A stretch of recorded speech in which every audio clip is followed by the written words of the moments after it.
To be ఫ్రాంక్గా మాట్లాడితే ఒక పెద్ద దరిద్రుడు. అర్థం ఎందుకు అంటున్నానండి ఈ మాట. సీతమ్మ రేపు అవుతున్నారని నేను చెప్పలేదాడు, అది నేను యాక్సెప్ట్ చేస్తాను. నేనే చెప్తాను కదా, అట్లా ఏం అనలేదు. కానీ సీతమ్మ గారు, ద్రౌపది గారు ఇలాంటి వాళ్ళు ఉన్న టైంలో కూడా రేపులు జరగలేదా అనేది ఫస్ట్ థింగ్ కదా. నువ్వు పెట్టుకోనది ఏంది నీ ముందర, వాళ్ళు తీసుకురావడం ఏంటి నువ్వు చెప్పండి. పోలింగ్ క్వశ్చన్ గరికపాటి గారిని తీసుకొచ్చారు, ఇక్కడ తీసుకొచ్చినాడు నార్మల్గా మాట్లాడచ్చు కదా. చెప్పండి, ఏం బూతులు మాట్లాడాడు వాడు? కరెక్ట్ అవసరమా వాడికి? అవసరం లేదు కదా.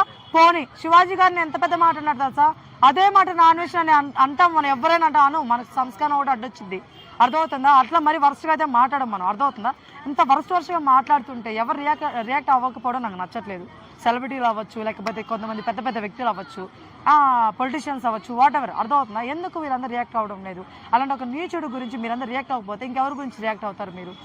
అవునా కదా. పోనీ కొంతమంది ఫాలోవర్స్ ఉన్నారు బ్రదర్, వీడికి ఇంకా సపోర్ట్ చేస్తే ఫాలోవర్స్ ఉన్నారు, వాడు మంచివాడు చేస్తున్నాడు.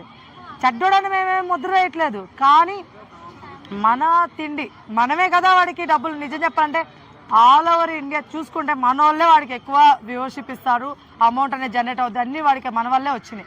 ఒకప్పుడు అడుక్కున్నాడు, నాకు సబ్స్క్రైబర్ కావాలి, నాకు ఇది కావాలి, నాకు అది కావాలని చెప్పి. ఈరోజు ఏమన్నాడు తెలుసా? ఐ డోంట్ వాంట్ సబ్స్క్రైబర్స్ అంట, నాకు అవసరం లేదు, I don't like my subscribers అంట.